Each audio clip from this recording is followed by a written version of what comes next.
Hello students, good morning. आज हम maths में करेंगे 1 to 5 नंबर्स के स्पेलिंग। तो सबसे पहले हम नंबर 1 का स्पेलिंग लिखेंगे। तो ONE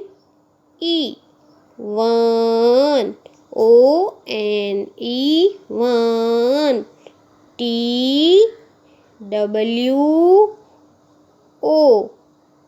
2, TWO 2, THREE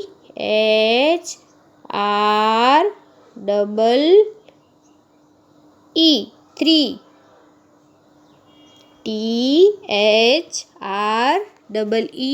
3, FOUR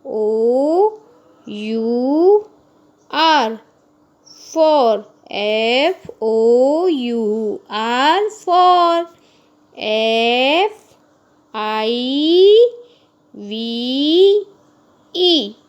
5, FIVE 5।